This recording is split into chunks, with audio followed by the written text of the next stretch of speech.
Top story, ipapasa na sa Malacanang ang 2019 national budget para lagdaan na ni Pangulong Rodrigo Duterte. Binatikos naman ni Representative Rolando Andaya Jr. ang pagkwestiyon ng ilang mambabatas sa nilalaman ng General Appropriations Bill. Si Eden Santos sa detalye. Isusumite ngayong araw ng Kamara sa Malacanang ang 2019 General Appropriations Bill para malagdaanan ni Pangulong Rodrigo Duterte.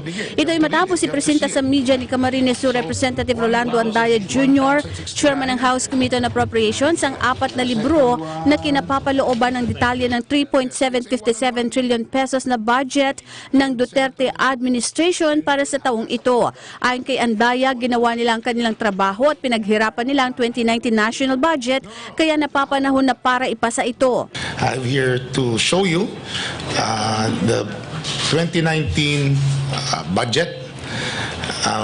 I have initialed the documents for the Speaker to sign, and we intend to send this to the Palace this afternoon. And the copies for the Senate has already been sent to the Senate.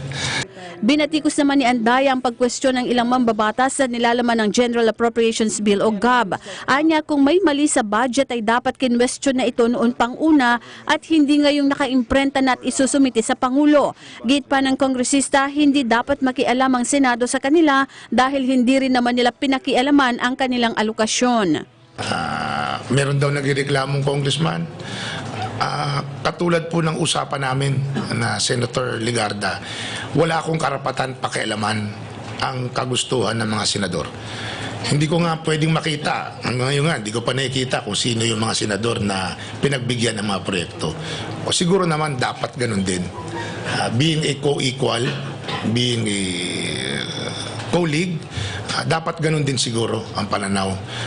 Kung meron man nagreklamong congressman, ang tama naman siguro niyang relief sa problema, pumunta rin sa Kamara na pinanggalingan kung saan inapruban yung budget. Dahil kahit pumunta naman siya sa Senado, unang-una, hindi naman siya miyembro ng Senado, at pangalawa, hindi naman yun ang tamang lugar para humingi siya ng rekonsiderasyon sa anuman naging desisyon ng House of Representatives. Para sa Eagle News, Eden Santos, IM1 with 25.